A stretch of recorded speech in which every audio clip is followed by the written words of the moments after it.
Alors l'association, c'est une association loi 1901. Il n'y a pas d'objet politique, philosophique, particulier ou religieux. Son histoire reste marquée par la nécessité d'accompagner des personnes dans un contexte parfois de forte médicalisation. C'est d'abord à travers la création d'un préventorium pour enfants porteurs de la tuberculose, puis une adaptation progressive et chaque fois que cela le nécessitait, à de nouvelles attentes et évolution des besoins de nos concitoyens.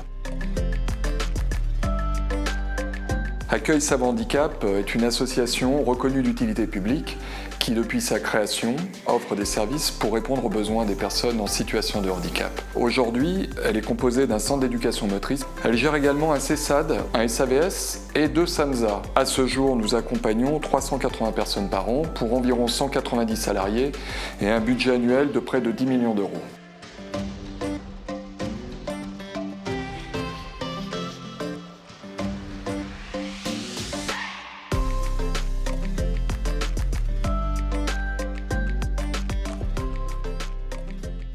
Alors, le profil des jeunes, c'est pour la plupart, le dénominateur commun est la déficience motrice. Cette déficience motrice n'est pas isolée, elle est associée à une déficience intellectuelle pour la plupart des jeunes de notre établissement et à un polyhandicap pour 21 enfants du CEM. Le polyhandicap, c'est complexe, on va dire. C'est une pathologie, on va dire, à la base, due à la naissance ou génétique, qui en fait va associer plusieurs handicaps.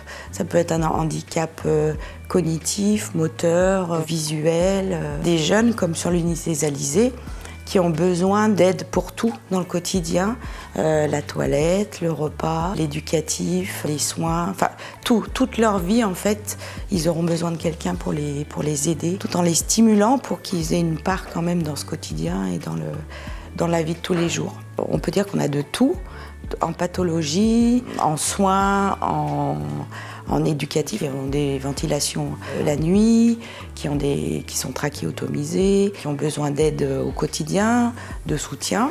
Pour la plupart, ils n'ont pas de parole, donc ils ont une communication qu'on appelle une communication non verbale, mais il ne faut pas oublier qu'il y a de la communication même s'il y a un polyhandicap.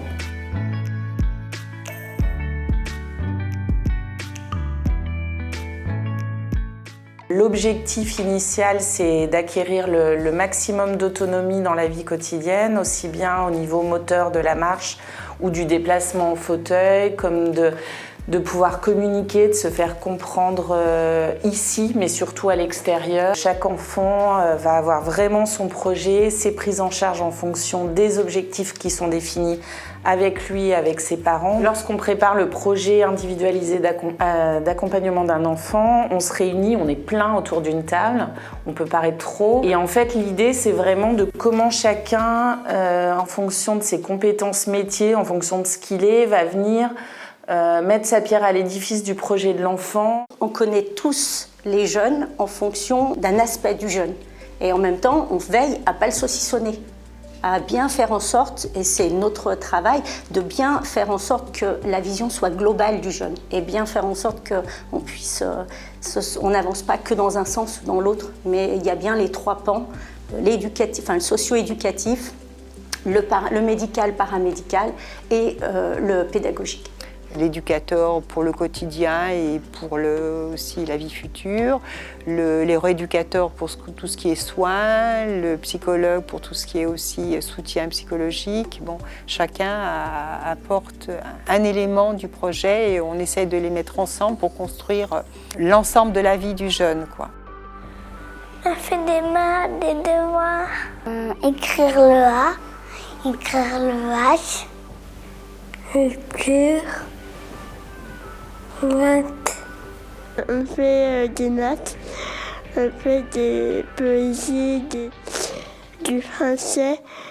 Du français, des maths, de la géométrie, de la géographie, de l'histoire.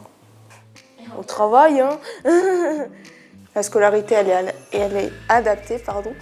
La place du psychologue, c'est vraiment que le jeune puisse se révéler à lui-même, savoir ce qu'il veut pour lui et pouvoir faire le plus de choix possible dans sa vie pour lui. Se connaître au mieux aussi, connaître ses possibilités mais aussi ses limites. Alors l'idée, c'est de leur permettre de faire ce qu'ils ont envie avec toutes les précautions nécessaires, soit en aménageant le matériel, soit en aménageant les règles, soit en aménageant l'environnement en fait. Essayer de leur trouver des solutions d'avenir sur la base du professionnel. Alors, la prise en charge médicale, elle a pour objectif effectivement de soigner ces enfants lors d'infections surajoutées, d'infections intercurrentes, mais elle a surtout pour objectif d'assurer le confort de vie de ces jeunes, d'éviter les surhandicaps du fait de leur fragilité et de leur dépendance. Ces surhandicaps sont fréquents sur le plan pulmonaire, digestif, nutritionnel. Les enfants-là, c'est pareil, un jour ils vont devenir ados et ils vont devenir adultes et ils vont pouvoir faire des choix de vie. Et ça, c'est aussi important d'accompagner les parents vers ça, pouvoir accepter que leur enfant, c'est pas parce qu'un enfant qui est porteur d'un handicap est très dépendant qu'il ne peut pas faire des choix de vie.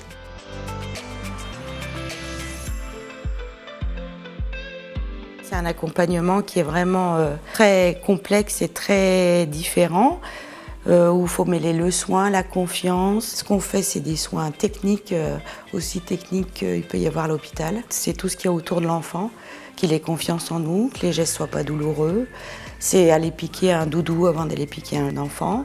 C'est prendre peut-être 20 minutes pour faire un soin, alors qu'à l'hôpital, on a 5 minutes pour le faire. Ce qui fait qu'on peut leur apporter autre chose que de la technicité, encore une fois, je le dis, et tout en soulageant leur souffrance, tout en respectant leur rythme. Cette prise en charge médicale a permis aussi une formation des professionnels, à la fois sur la prise en charge de la douleur, mais aussi sur les soins palliatifs, les prises en charge respiratoires et la déficience intellectuelle.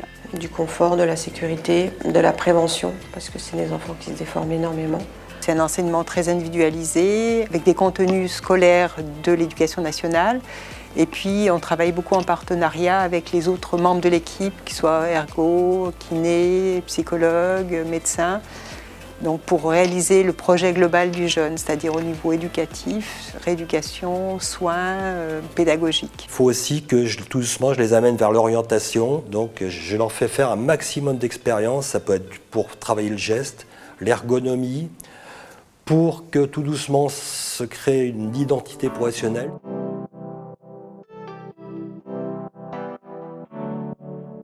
Alors, le CEM bénéficie d'une prise en charge médicale importante avec un temps médical important, que ce soit sur le plan de la pédiatrie ou de la médecine de rééducation fonctionnelle. Elles me font la mobilisation, travailler la main.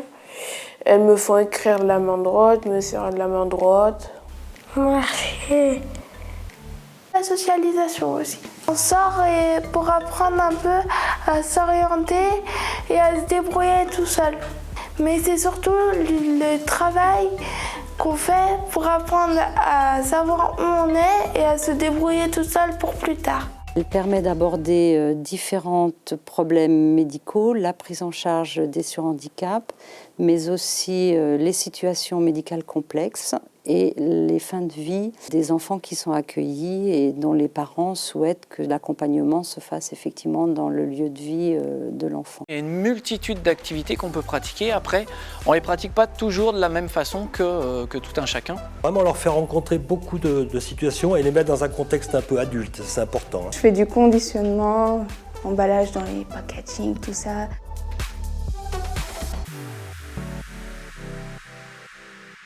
Manger du Nutella. Dormir.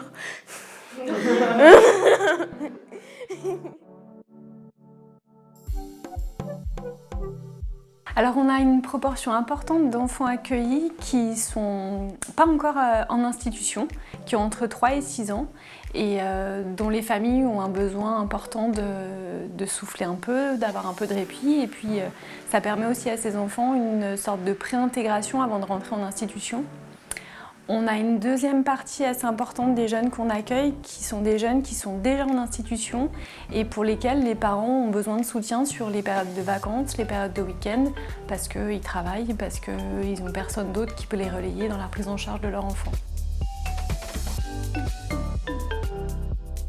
C'est leur permettre d'accueillir leur enfant en toute sécurité dans un établissement qui est adapté et pour qu'ils puissent eux profiter d'un temps pour eux, pour souffler et pour après pouvoir continuer la prise en charge de leur enfant sur du long terme parce que c'est des enfants qui ont des besoins et les parents s'en occupent vraiment sur du long terme.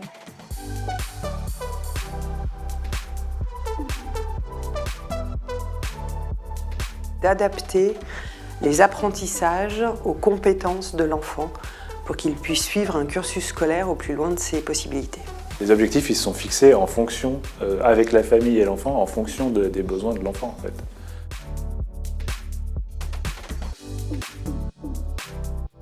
Ils attendent vraiment qu'on prenne cette place-là, de leur faciliter leur quotidien. Ce que je n'ai pas précisé dans CESAD, c'est que le à domicile, c'est tous les lieux dans lesquels l'enfant est présent.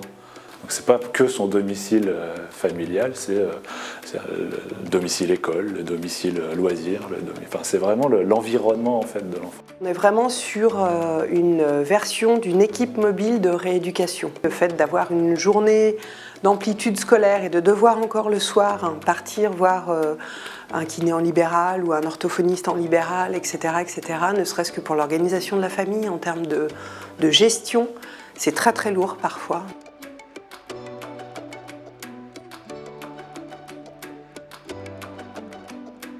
SAMSA, les SAVS, ce sont avant tout des équipes mobiles, donc qui ont une grande agilité et une grande souplesse. Nous accompagnons tout type de handicap. Ça peut être des personnes qui sont en situation de handicap psychique, ça peut être des personnes qui sont en situation de handicap suite à un accident de la vie, suite à une maladie, suite à un accident de parcours, à un accident de voiture, tout type de handicap, inné ou acquis. Suffisamment autonomes pour pouvoir vivre seuls, mais qui ont besoin quand même d'un soutien pour pouvoir pallier un peu à certaines difficultés, alors souvent des difficultés psychologiques aussi, relationnelles.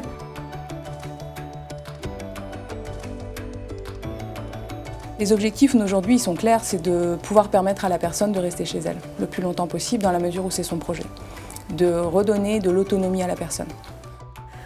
Contribuer à leur épanouissement personnel et à leur insertion dans la société. Donc l'usager bénéficie finalement de compétences de professionnels qui sont très, très vastes. Et puis un gain d'autonomie, ça peut leur redonner confiance aussi. J'arrive et hop, je leur donne un petit coup de pouce à un moment où ils en ont besoin en fait. Le travail du SAMSA, c'est à la fois de les accompagner concrètement, donc les aider à faire les démarches administratives, les aider à aller chez le médecin, mais aussi de coordonner avec les professionnels de santé qui sont déjà présents. Pouvoir aller chez le médecin traitant, aujourd'hui, il n'y a pas de service de droit commun qui apporte ça. Donc une personne qui n'est pas en mesure d'aller seule chez le médecin traitant, par exemple, aujourd'hui, s'il n'y a pas un des services comme les nôtres, la personne aujourd'hui est en difficulté.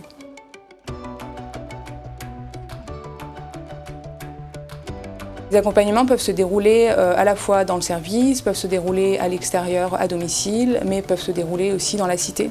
Là encore, c'est la grande souplesse des services, c'est qu'on s'adapte vraiment aux besoins de la personne.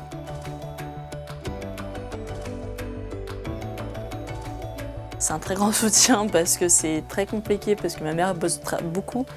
Et du coup, c'est très compliqué de me gérer, qu'elle me gère, en fait, elle n'a pas le temps de faire les choses, par exemple, de m'accompagner dans les choses professionnelles. Niveau autonomie quotidienne, ils sont là pour m'aider à gérer ce qui est organisation, planification notamment, et pareil au niveau professionnel. Que ce soit pour le logement, le travail, passer le permis aussi, m'apporte à savoir où j'en suis vraiment, quoi. Ce que je veux faire, ou voilà. Il y a des gens, par exemple, au SAVS, ils se sont fait un groupe d'amis, par exemple.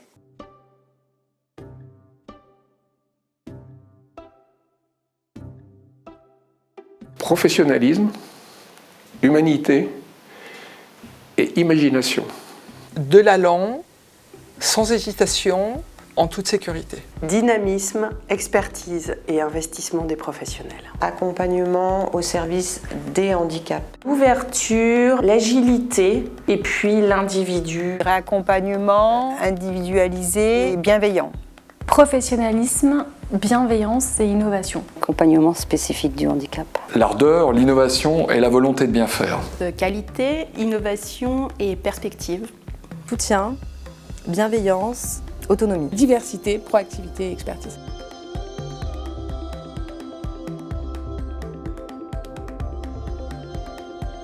C'est une relation qui est très très enrichissante et puis il y a surtout des équipes qui sont formidables. On arrive vraiment très bien à travailler en équipe pluridisciplinaire dans différentes instances. Au quotidien, ça se fait vraiment de façon très fluide. Et on a quand même, on peut le noter ici, on a une sacrée autonomie en termes de soins, en termes de réflexion et en termes de prise de décision. Voilà, tout ce qu'on peut repérer comme étant un besoin pour les jeunes, ici on a la possibilité de pouvoir le travailler, de le mettre en œuvre et de chercher des nouvelles manières de faire ou de penser les choses. On essaye de faire émerger leurs capacités. On apporte des solutions là où les autres n'en ont pas trouvé. C'est une association qui est proactive.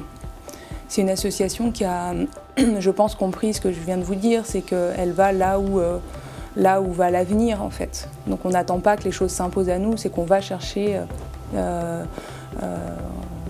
qui est bon pour les usagers et ce que sera l'avenir. On était là, on est là et on sera là.